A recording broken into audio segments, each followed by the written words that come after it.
How deadly is jelly? How many countries does it take to make a hamburger?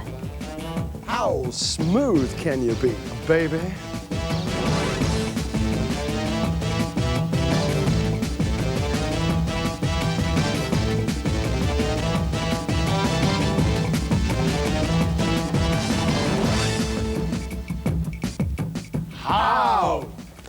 How do you push a coin through a ring? Well, that depends on the size of the coin and the size of the ring, doesn't it? Yeah, I've got a ring here that you can get any size coin through. In fact, you can get anything through that ring. Now, I'm talking about a ring of this size and a coin this size. Go on, have a go. You've got a ring and a coin there. Well, it's not going to work, is it? Because the coin is actually bigger than the ring. There's no way that's going to go through. No, that. I reckon there is a way of doing it. What you have to do, if the coin won't fit through the ring, you then actually got to squash the ring till it's flatter, as it and is. it'll go through. It won't go through anyway. You're such a destroyer. What you do, I shall show you. You take your coin and you place it on a flat surface. You then take your ring, now watch carefully, and you push the coin through the ring. Hey, thank you. Awful. Oh, that's fantastic. Awful. How smooth can you be? I've always thought you're one of the smoothest guys I've ever What met. a smoothie. Well, thank you very much, but unusually, I'm not talking about me. Really? I'm talking about computer screens, or rather the problem of drawing smooth lines on a computer. You see, if you were to look really close up at a computer screen, this is what you'd see. Sort of square spaces, and they're called pixels. And say I want to draw a black triangle where this orange one is here, well, I simply colour in those pixels. Easy enough. You just start turning them black, like this. That's the bottom row done, the next row. Now, it's all going very well so far, until you come to squares which are, well, slightly white and slightly orange. The pixels which fall on the line, you need to make a decision what to do.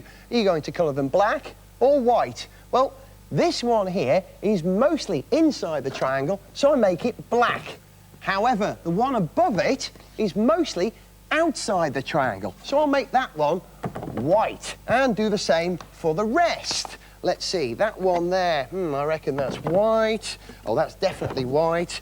That one, hard to say, probably black. This one, definitely white. And that one, well, it's black.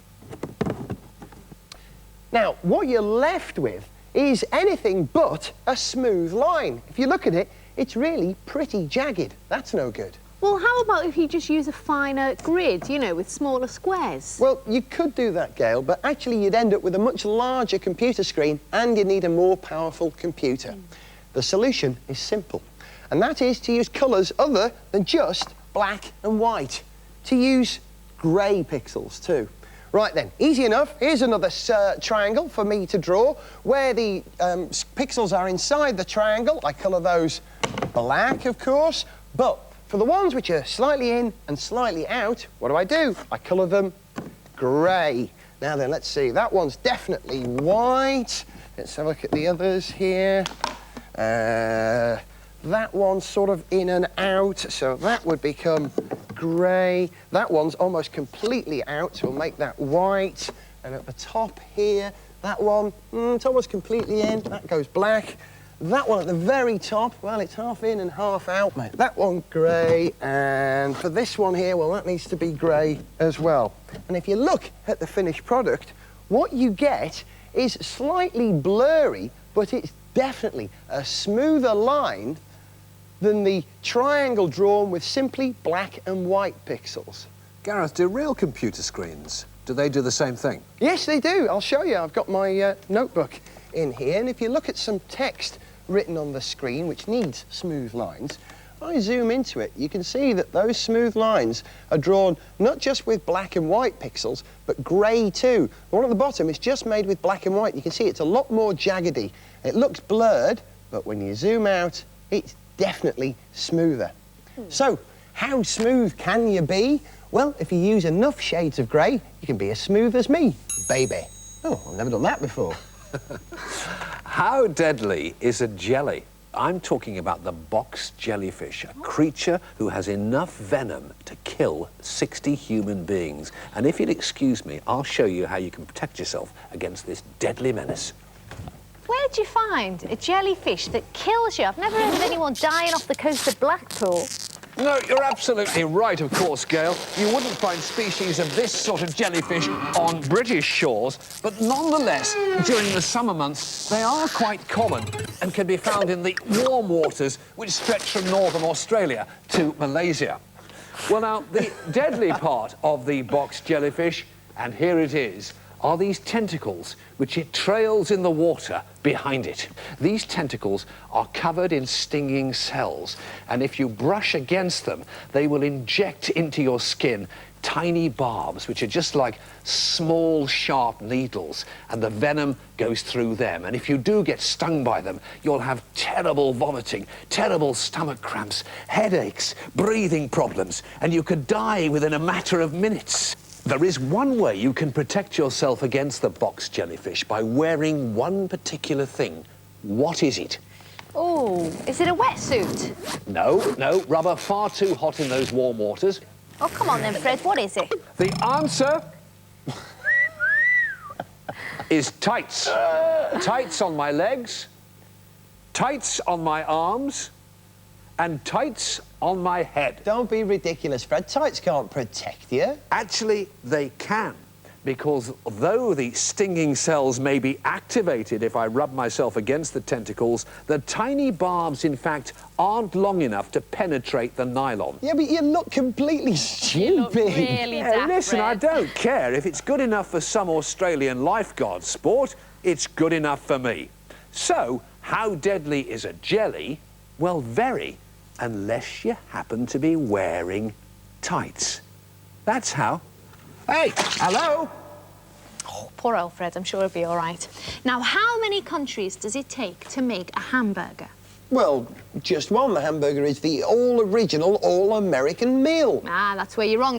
Now, jolly good to see you, Dan. It's just in time for Operation Hamburger. Rather, sir. Here to ham it up. OK, back in the old medieval times, over in the Baltic states, now what I have here is a plate of minced beef, and the warriors in that time, in that region, would place a piece of steak under the saddle of their horse to soften it up, you see. Under the saddle? Yeah, No. it sounds disgusting. And then they'd mince it up, and that was their favourite dish. Fancy that, would you? But it's absolutely true. But it's not only the locals that enjoyed the dish. The sailors who would come and trade with the ports in that region, namely German sailors, also enjoyed this dish. So they took it back with them to Hamburg. When they got it back there, they decided to cook it of their own recipe and make it their own. And it became known as the Hamburg steak. Now, in the 19th century, Germans, as well as many other nations, started to emigrate to America. And they took their Hamburg steak with them because they were rather fond of it. We're on the move again, are we?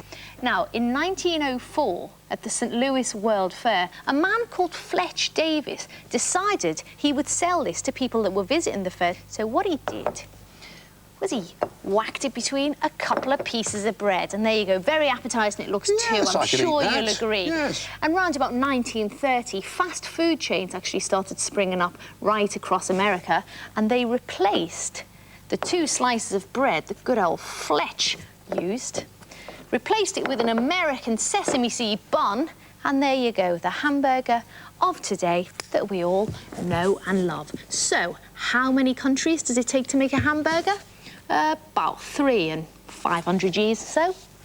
Not so fast food after all. How do you turn an old brolly into a pretty Polly? What are you talking about? Oh, well, come over here and I'll show you. You can turn a battered old brolly like this into a parrot puppet like this. Isn't he wonderful? And look, he's animated too. He even flies. Easy to do. I'll show you how. First thing you need to do is to cut out a couple of shapes on your brolly. I call them scallop shapes. One like that there, then another one right next to it in the next brolly triangle. Then do the same thing on the other side till you've got something that looks like this. It looks like a really tatty old brolly. This is going to be the head end. This is going to be the tail. Now, the bits that you've cut out of your brolly, these pieces, cut them into these sort of shapes and attach those to the tail. You've got a wonderful feathery tail. And the head is easy. That's just a polystyrene ball. Get it? Polystyrene. Hey! Paint it orange and put a hole in one end so you can mount it on your brolly. The eyes are made of a circle of black card with a circle of white card stuck on one side like that. And then if you just colour in the pupil like that, you've got a brilliant birdie, beady eye. Now, he's missing something. Feathers on his head and a beak. The beak's easy. The beak is cut out a beak shape from a piece of card like this with a nice hook in it. And now I've done it from a piece of card that's folded over like this. And when you unfold it, cut out a V shape there and fold these pieces in like that. Take a cocktail stick, put it in there with a little bit of glue and close the thing up. You've got a nice flat area there to glue it onto your birdie head, like so. And then the feathers, well, they're just bits of card, really, stuck in the top of the polystyrene ball. You can see on my finished one here, look, he's really quite lifelike, isn't he? Hey, you're always getting in a flap, aren't you? Why don't you go and have a nice walk around the art gallery or something? What do you think I am, Pretty Flamingo? A culture vulture? Hey, Auto, what's culture? That's how you make an old brolly into a pretty polly. One of your better hows, I think, Gareth. Anyway, how did one man meet his match? Now, in the bad old days, lighting a fire was quite a difficult thing to do. You could try rubbing sticks together, very tedious. There was something called a tinderbox, which involved striking flints and hopefully producing a spark and then setting fire to the dried grass. That's tricky. But very You're not very difficult. good at that, are I'm you, not very Fred? good at No. all. So, 200 years ago, the common match that we all take so very much for granted just simply didn't exist.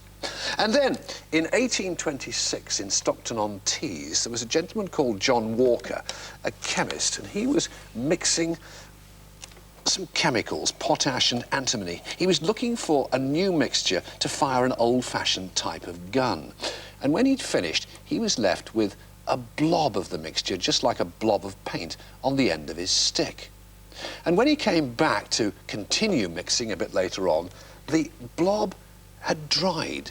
So he thought, well, I'd better get that off. So what he did was, he scraped it against the brick floor and watch what happened.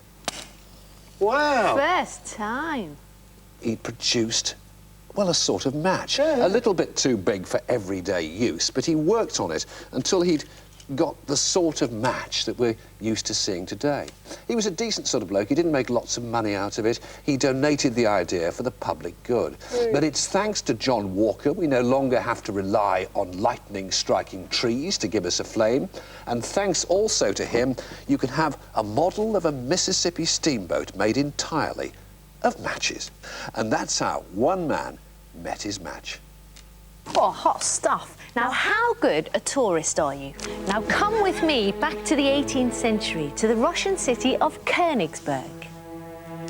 Welcome to the beautiful city of Königsberg. Beautiful. Let's get a shot out. Now, it's famous Ready, for lovely. its 7 Lovely. bridges, And you now? which Okay. link the 2 banks of the River Pregel wow, look at the and these 2 islands. Now, my challenge to you, gentlemen, is to cross each and every one of these bridges only once, all in one go. Now, take these quoits and mark the bridges as you go. Let's see how you get on. Off Come you on, go. Albie, here we go.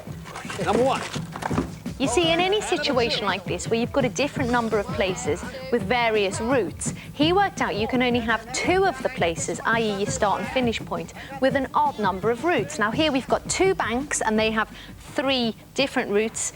The middle island there has 5 routes, and the smaller island has 3 routes. So that's 4 places with an odd number of routes. It's mathematically impossible. So how would you do it? Well, if you go and fetch that for me over there, I'll tell you, the people of Königsberg were just fed up of not being able to solve the problem, so they built themselves another bridge. And now it's possible. So follow me and I'll show you how to do it. Great. And that's how you can be a good tourist in the city of Königsberg. And that's how for now. Okay, David, so we're on a good road.